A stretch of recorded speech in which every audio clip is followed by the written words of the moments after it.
Hello, I'm Sharif with Blex Media. How are you? I'm fantastic. That is great. So, first, want to say I loved your storyline for this season. I love that you had a longer storyline. When you first found out what season two was going to be for you, how did it feel? I was like catatonic. I was like, "What? For you seriously?" I mean, I went to school as an actor, and so I put some time, energy, and a little money into it. And to be given the opportunity, I've had lots of appearances as a drag entertainer here and there, and that's always fun for people. Like, we need a drag queen to walk through the camera, and that's it. Bye.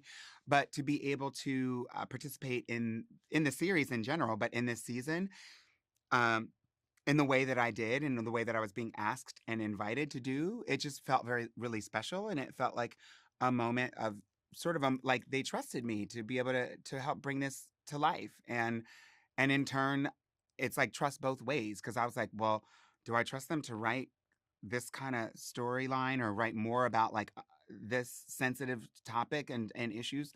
And they Yes, because the way that Michelle and the entire creative team create this show in season 1 and in season 2 is with care and honor and respect and love. And so I know that they'll be able to handle a storyline that's more even if it's not something that they specifically experience in their own life.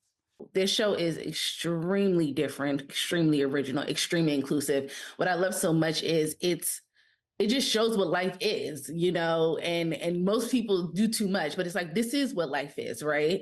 Why is a show like this important in hopefully ushering a next generation of shows like this? Honey, the you said a lot. It was all in the question. I mean, that's exactly what we want to do. We know from statistics that most people uh, learn about specifically LGBTQI folks, but I guess people of marginalized communities, we know that they learn how to relate to, they learn about those people from the media that they watch, the media that they consume. And human beings are consuming way more media today than we were 40 years ago. And especially like produced curated media that comes through our phones, and or devices and things. And so being as though since so many people learn about who they're going to be around and who they're not actually around, since they learn about how to treat people from the media, then it's important to have positive images depicted in that media. And I think some folks try to do that. There are certainly productions that have queer people here, a gay person here, or a disabled person here.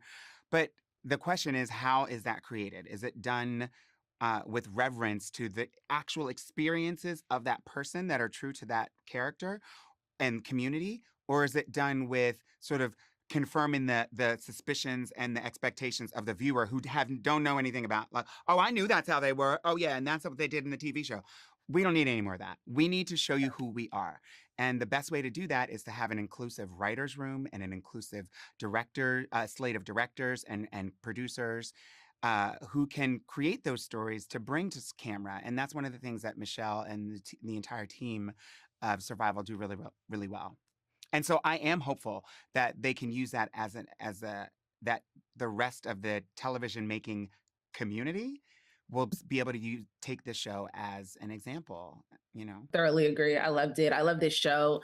I love the way it makes me feel because it's like it's life. Yeah. It's life and it's also lighthearted, right? So thank you so much and congratulations because I actually really, really, really love your storyline this season. I Thank do. you. I really Thank you. do. I can't wait to watch the whole thing, but thank you so much. Amazing. You're gonna love it.